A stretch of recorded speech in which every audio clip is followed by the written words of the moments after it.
Believe it or not, government is useful when you have too big a risk for any insurance company, given the concentrations of risk, say, for example, down in LA last summer. You have to really look at this and say, we're going to need something big and we're going to need a little help. And so there is a legislative opportunity as well. None of this happens overnight, but education is the first step. Getting the regular homeowner that wants to buy insurance to buy the new home, working on this with their representatives is a big deal. Working with their insurance agents is a big deal. And making sure that the insurance agents and the builders are all on the same page as to what, why, and how, and what the solutions might be. Hello and welcome to another episode of Your Business, Your Next Level. I'm your host, Eunicia Peret, and today I have Treacy Duerfeldt in the studio with me. He has been serving both the construction and the insurance industry since 1989, and he brings over 12 years of committee service to the National Association of Home Builders experience. One of his favorite expressions is the following: get the hay down where the goats can eat it. And I have to be honest, I had to ask Treacy, what exactly does that mean? Basically, the idea is keeping it simple and memorable, and more specifically, getting the construction industry to understand the insurance industry, the jargon, and vice versa. Because if you're in one industry or the other, you know exactly what we're talking about. And we're going to dive more into that. So Treacy, welcome to the show. Thank you, Eunicia. It is a pleasure. So tell us a little bit more about yourself and how did you start on the consulting path? Did you start in the insurance world? How did you end up straddling both? It's a very unusual bridge to cross for most individuals. And it's a beautiful one. Well, thank you. I started in insurance in '89 as a trainee for a large corporation, studying all the functions of insurance other than claims. And after that 10-year experience, I spent 2 years with a really large independent firm here in Tacoma, Washington. And they realized maybe I should do my own thing. I get bored pretty quick. And that you can understand if you say, well, what's your college degree in? I said, it's an English major with 5 minors. You go, oh my goodness. And so when you go into transactional insurance, I was primarily in the wholesale and program side until I sold my business. In 2022, I still consult the business to whom I sold, but I also consult other clients when it comes to education matters in the construction insurance sphere and or captive insurance matters, which is a situation where, say, a builder wants to own their own insurance company and insure risks that otherwise they would rather not see the insurance industry insure themselves. And some how I got there, that typically are not even insured by traditional coverages, correct? Some are, some aren't. It's a pretty healthy mix if we do it right. Many of the coverages are maybe too new for the insurance industry. For example, I recently modeled and created a lumber pricing insurance product. Builders were complaining about the variability of lumber pricing after COVID. We have enough data now and we can say, okay, well, what is the parametric model is what we call it. What are the events that can trigger a concern? How much would it hurt? How much is insurance and how much should be self-insured by the builder? And you create an insurance program. I also did one for what I call banking variability. Mortgage rate spikes, mortgage ease of use, line of credit problems can all hurt a builder. So we created insurance for that too. So the whole idea is to say, what keeps you up at night and how do I, with proper regulatory oversight, model and write a policy that will cover something like that. And again, we're using the client's own dollars effectually. So it's not involving reinsurance. It's a very much a control freak stream, okay? But proper reserving for rainy days is what insurance can be about. That's where the consulting is exciting for me because of the creativity, because I'm not just a transactional advisor. I'm very much an educating, creative advisor trying to figure out how to be that actionary for the visionary builder. And that is so beautiful, Treacy. For those of you, as you're listening to this, if it seems foreign, please know that it is a real thing. And oftentimes what we see when we work with clients is many of them would already to some extent try to self-insure, whether it be because they're trying to save on the cost of insurance or, maybe they're more risk prone and they're going through that channel on their own. What most individuals don't know when they just put the money in the bank is that it provides them no other benefits outside of the money's there. It's kind of captive, but you're not really benefiting from a tax perspective or anything like that. And so what Treacy's speaking about is how a business need can actually supplement and support the business in so many other ways as well, truly ultimately putting more money in the pockets of the builder or the business owner. Treacy, you talked a little bit about the crises that can happen in the construction industry. What I'd love for you to do is to maybe go into what are some of the other types of crises that you've seen as of most recent years, or maybe you're projecting could potentially come down the pipeline in the construction world. And then I'd like for us to do the same on the insurance side so that folks can kind of get a feel of how do those two industries actually relate to each other. Well, I'm going to use one example that is perfect for both. Okay, right now I'm launching an education course at the end of the month, free of charge. Don't even have to give your email, okay, because I believe in it so strongly. It's not a commercial deal. It's more of a passion play. I've been working on it with the NEHB. I've been working on it with them for 5 years. They're moving a little slower on it, and so I'm going to move a little faster on it. And what is builders are having a tough time in a number of states, over a dozen states, where they can't sell homes because the homeowners insurance is too much. You have wildfires in California, Maui, rains and wind in Oahu lately. Florida gets it any which way. Now we have wildfires in Kansas and Nebraska.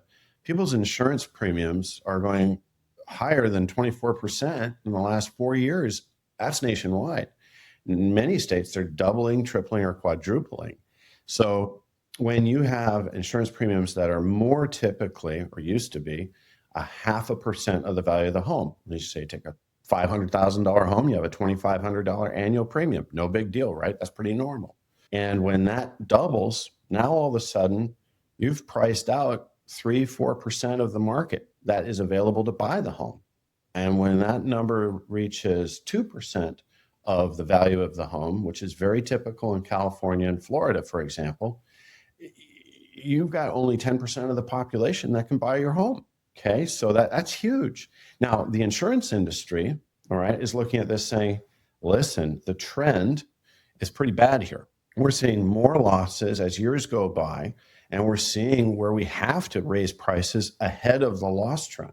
So they're not just looking at recovering the money that they lost in one given year, they're making sure they don't lose it in the next 5. And so that trend is providing a type of inflation, climate inflation in a way of speaking, not to politicize, it's just we are seeing weather changes we've never seen before. So the actuaries have to model that out, not 1 year at a time, but 5 to 10 years at a time. So when you look at the builder not being able to sell a home because the premiums are too high, and you have the insurance company saying we can't get the premiums high enough, where do you solve that problem? Now, that was a teaser, so I'll be brief. The solution for new construction is pretty simple. We have data that indicates that these types of losses, wildfires and hurricanes and floods and such, really, when you look at new construction that's built to recent code, ICC code, only 15% of the claims dollars are going toward those new homes on a per home basis. 85% is going toward the legacy homes. So when you're only getting a new home discount at 10 to 15%, are you subsidizing the legacy homes? Absolutely. And so that's one area of education that agents and homeowners and builders need to know about, how and why and how to circumvent that. But then there's this other thing. When we look at FEMA, it only works for pretty much for flood when it comes to the National Flood Program. Well, we have people that are advocating, instead of it being a primary insurance, why not make it a reinsurance backstop, kind of like the terrorism insurance that's out there right now? And then why not expand that beyond flood to wind and fire? So we have a reinsurance backstop, okay, that would help the homeowners insurance industry keep prices more stable and anticipate what's going on. And that's what, believe it or not, government is useful when you have too big a risk for any insurance company, given the concentrations of risk, say, for example, down in LA last summer. You have to really look at this and say, we're going to need something big and we're going to need a little help. And so there is a legislative opportunity as well. None of this happens overnight, but education is the first step. Getting the regular homeowner that wants to buy insurance to buy the new home, working on this with their representatives is a big deal. Working with their insurance agents is a big deal. And making sure that the insurance agents and the builders are all on the same page as to what, why, and how, and what the solutions might be. One of the questions that I can potentially see some of our listeners having is whenever we're talking about FEMA insurance, you talked about it being historically being more flood insurance, right? If the house is in a flood zone, you need the FEMA insurance. Typically, that also rises prices for on the insurance side for the homeowner. How is that going to be different? Passes for wind and hail and all of the other Absolutely things. good question, because I'll clarify and emphasize, I don't think government should be in the primary insurance business. In other words, you shouldn't be buying insurance directly from the government. I feel the government should be a reinsurer, okay, so that the insurance companies are buying insurance on their insurance, okay, for catastrophic loss. And that way you're dealing with professional claims handling, you're dealing with market incentives on the primary side. So you keep that competitive edge on the first dollar insurance, and you're only allowing government to come in on the catastrophic risk on the back end after the front end was handled by a private sector insurance company that has more professional expertise. I love that clarification. Thank you, Treacy.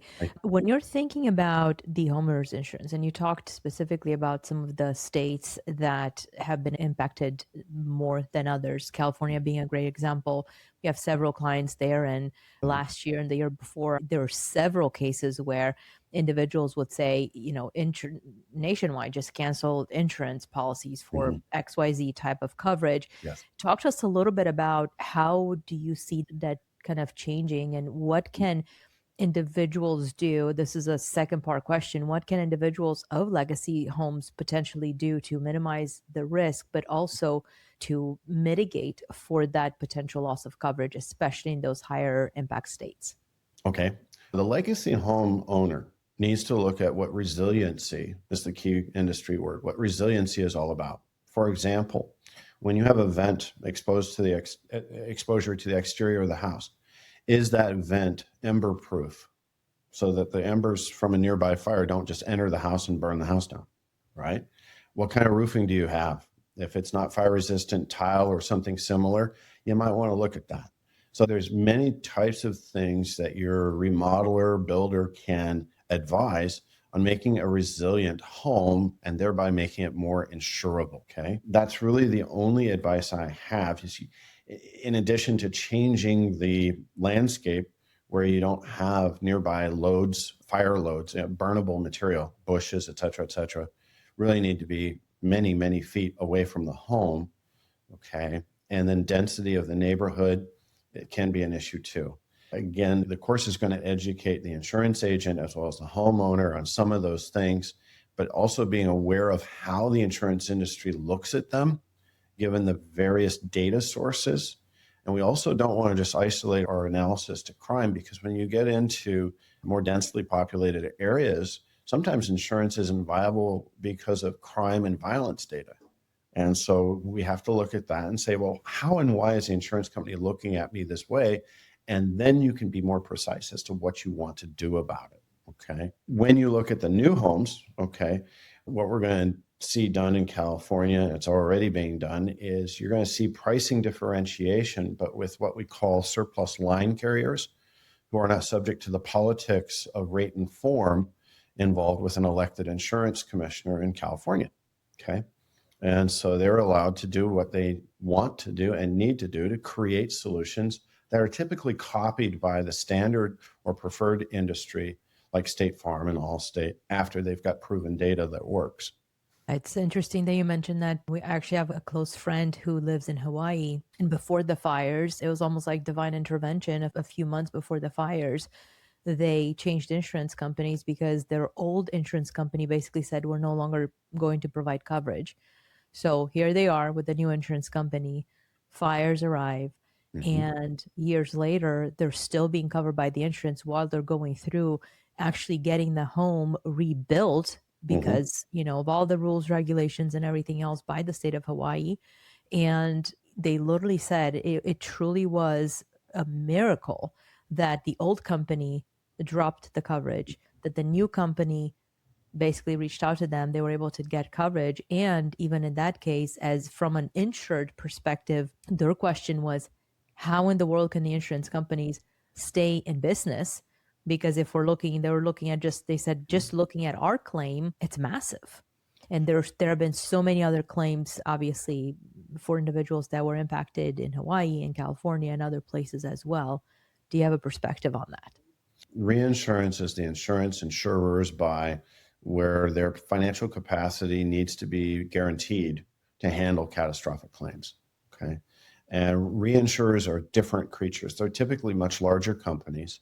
Sometimes they are also primary companies or retail companies too, but many reinsurers combine to provide guarantees for one primary insurer. For example, you may have a local Hawaiian insurance company specializing in homeowners insurance, and yet they're dealing with a reinsurance company from Switzerland, Germany, and England, providing different levels and combinations of catastrophic coverage to guarantee their ability to make good on that promise and to make sure that insurance company would remain solvent after that kind of catastrophe.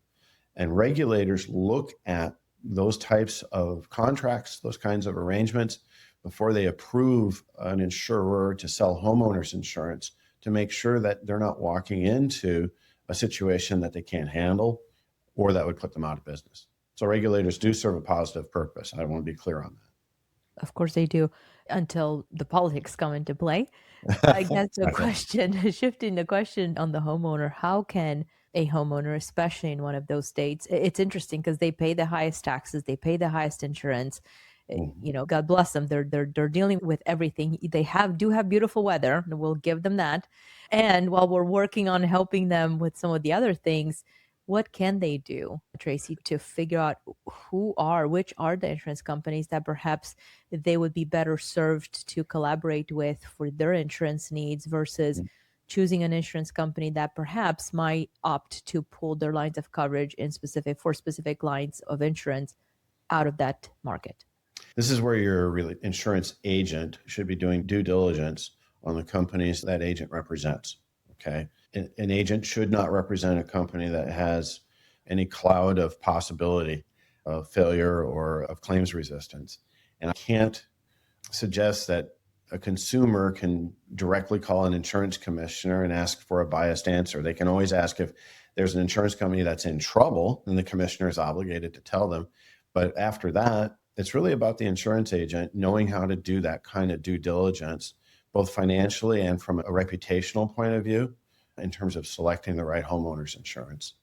Well, and in that world alone, that's kind of where, at least the life and health, is where I Mhm. started dipping my toe in the water early on when I left corporate America. And what I realized was that individuals really had it cut out for them. They still have it cut out for them, which is why when we look at anything that's insurance related, we actually show our clients, here's what good, bad, and ugly looks like. Because what individuals don't know, I love the fact that for those that are listening, Tracy's literally shaking his head, has a big old smile on his Oh, face, yeah. and it's a smile of pain. I can guarantee you that, because most individuals, I would say 99.9% of individuals that come to us with existing policies, there are some cases where it's hard for our team to say, here's how bad your situation is because of whomever it is that put them in those policies. And so it's very much the same, even on the property and Mhm. casualty side.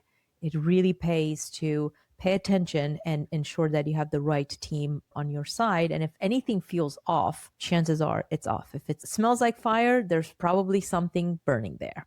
One thing I want to emphasize, because I did spend 10 years working with life insurance back in the 90s, but the lesson carries over into commercial casualty, for example.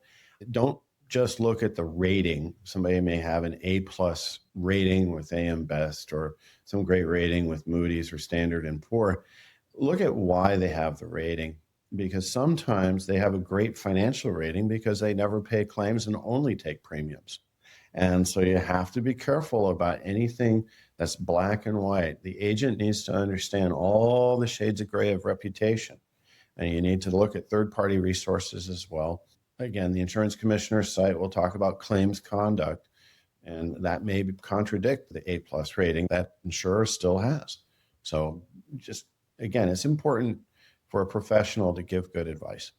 Having redesigned, I don't speak about this. I don't know that I've ever said anything about it on a podcast. Having redesigned the claims operating model for a large insurance company in Canada, Tracy, you're right. Their job is not to pay out claims. It's the opposite. And that's one of the things that a lot of individuals don't realize. And yes, I'm going to say it again. It pays to work with somebody that knows what they're doing. And more importantly, our philosophy is work with someone that is unbiased towards the product and is truly focusing on what is your bottom line and what is the best solution for you. Because if they're biased the other way, somewhere something's got to give. And so our preference is that it never gives on the client side, that it has to always work for the benefit of the client. Otherwise, somebody's going to get burned, and that's not a good idea. Eunicia, you remember that cartoon called The Incredibles? Yes, I do. You remember the beginning of that movie? There was a guy that looked like me, and he was a claims adjuster for the insurance company, and he just had it because he's being told just to violate his morals. And as a superhero, that just made no sense. You see, it was a great little contrast of situation. So, well, if that was only real in real life, right? Well, one of the word pictures I love to use is how you can use a car full of people to describe an insurance company. Okay. Oh, do tell us. Yes. And so I describe maybe a very conservative person. She's got her hands on the steering wheel, both hands on the steering wheel, a little bit of white knuckled, and her foot is on the brake. And I call that an underwriter. That's the person that determines how much to charge and whether you're an acceptable risk. Okay. But then you can have a marketing person, right? And that's the person in the passenger seat who's trying to talk her ear off, okay? And slide his left foot over onto the accelerator, okay? Now, the third guy's in the back seat looking out the window, giving directions, right? That's an actuary, okay? And then when the car stops, they let the other guy out of the trunk. That's the claims guy. So that's how an insurance company is run. So if you're listening to this episode and you're wondering, why did things not make sense? Hopefully that provided a little bit of visibility into the why things may not have made sense until now. The right way is to truly make sure that you have someone that sees what's happening in that car. As I'm thinking through your example, Tracy, that's the only thing that I can think of is who is seeing what's happening inside of the car and can actually help decipher and help you with the right solution. Maybe you need to focus on another car than the car that you've been focusing on to get your insurance. I don't know. Question mark. Well, you can always have a Subaru with a ski rack and some CEO riding on top yelling out his vision. But, it doesn't matter. It doesn't matter. Oh my gosh, Tracy, this has been so much fun. A question for you, one of my favorite questions. You and I talked a little bit about this before we started recording. Everybody has some sort of a regret in their life, some bigger, some smaller. What we know is that most successful entrepreneurs look at those regrets and they see them as it taught them something big. Talk to us a little bit about one of those major regrets for you and what did it teach you on the other side? How did it become a blessing in the long run? Well, partnerships, I think, can be challenging. Okay. I've had good ones and I've had one big stinker that taught me a lesson. Most of your listeners and clients, I'm sure, like myself, are control freaks. Follow that instinct. Don't give it up. Okay. When I did, I was in a 50-50 partnership and it involved two business entities, and my partner sold his entity to a very aggressive and unethical person and we had no provision as to whether he had permission or not. It didn't matter. And I ended up missing about $2.2 million as a result of basically public equities and cash. And so I was like, what the heck happened? And, the guy, I think, had a gambling problem, but there was no way of recouping the money. There was no way of doing things. And that was one lesson, is always control the money. The second lesson, though, is let go of the failure. I spent 2 years trying to figure out how to prosecute this fellow. That regulator ended up going away and nothing came of it. And I should have spent those 2 years trying to spite him with my success as opposed to just trying to prosecute him. So getting over it when you learn that lesson of betrayal and or bitterness and or financial devastation, you look at it and you go, well, I got to make it quick. And the only way it's made quick is when you decide to move on and succeed anyway. So that was years ago. Taught me always to control the money, taught me always to get over it. So I think that was a more relatable lesson than, all the other things I've been able to share. It's very interesting that you just mentioned about partnerships. A couple of weeks ago, we had someone quite famous in the podcasting world, and he talked specifically about that. He said they just don't work. And recently, I was brought into a conversation with a client. They were looking at doing a strategic partnership with someone that they had worked with for a long time. And that person came back and they're like, no, this is what they want and this is how they want it. And they just want to make sure that they control it all. And I took a step back and had a conversation with the client and said, hindsight being 2020, you are blessed for the fact that this came up now and it didn't come up after you would have already gone into the partnership, because the partner that ended up wanting it all was the person that, while they were working together, it was great for this person to get the business and the referrals and everything else. And when it came time for that individual to say, okay, how can we make it work together and work it for the mutual benefit of all parties, it's almost like a little child holding on to something. It's like, why? Yeah, And at that point in time, it brought to my awareness the conversation I had literally just a couple of weeks ago. And now you're bringing it back up. And I'm hoping the person that this conversation was had with, they feel even more at peace. Everything happens for a reason. Agreed with that. And in my industry, in the insurance industry, we talk about commingling of funds being a very bad thing. Okay. You have a fiduciary responsibility, stay in your lane, keep your stuff separate. That is the best advice I have. So if you work with strategic partners who want to be real business partners, you really have to say there's an added element of risk. Is it worth it? If everybody's doing their job for the client and not for control, then there really is no reason to commingle. You stay in your lane, you work collectively yet separately for the client. That is my model, by the way, in my captive insurance practice. Yes, of course, I have preferred people I introduce, but I can work with anybody. Otherwise, I wouldn't be good at what I do. So those people that bring the team and the one point of contact, I tend to look upon with skepticism, because somebody's trying to control the message and the client, rather than the client trying to control the situation and what they're trying to do. And it's that for us, it goes right back to that vision of how can the client have the unbiased support. Treacy, that's what we're seeing, because at the end of the day, you're right. Everybody's trying to put fire under their own pot. It's just the nature of business versus saying, okay, how can we decentralize that in a way that actually makes it for the benefit of the client and not any one party in particular? And when done right, it works beautifully. When not, well, unfortunately, the client is the person that ends up leaving money on the table in the short and the long run.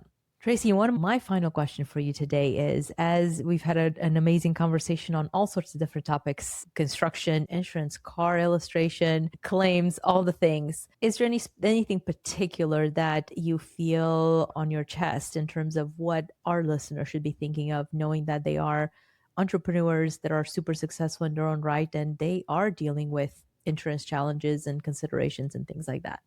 The first guy I ever voted for said something called trust but verify. Okay.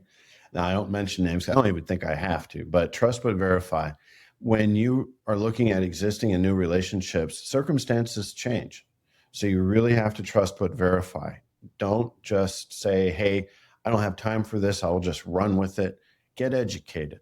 Education is the key to being able to verify. Know the right questions, not just parrot the answers, not just expect the answers. If you don't know the right questions, you'll only hear what they're willing to tell you. You want to ask the right questions, and when you hear silence, figure out there's something there.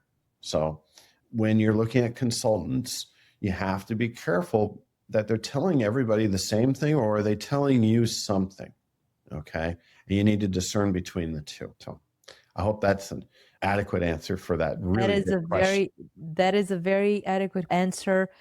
It is a question that I love to ask of everyone that comes onto the show, because the reality is those inklings that we get in the moment are the strongest. And I'm right there with you, Treacy. Consultants are not all the same. Having grown up in strategy consulting, there are a lot of battle scars and a lot of things that you learn on the other side. And you're right, not all consultants are the same. So trust but verify is a very, very adequate advice. And as you're listening to this episode, what I would love for you to do is to rate the show, rate the episode, and let us know what was the one thing that stood out from you from what Treacy said. And if you're interested to learn more about what are potentially the areas that you might be looking into to enhance, to optimize the potential already perfection that you have, go and take the Wealth Health Scorecard and check it out, see where your gaps might be. Let's talk. And who knows, if you have a need, it'll be our pleasure to introduce you to Treacy as well.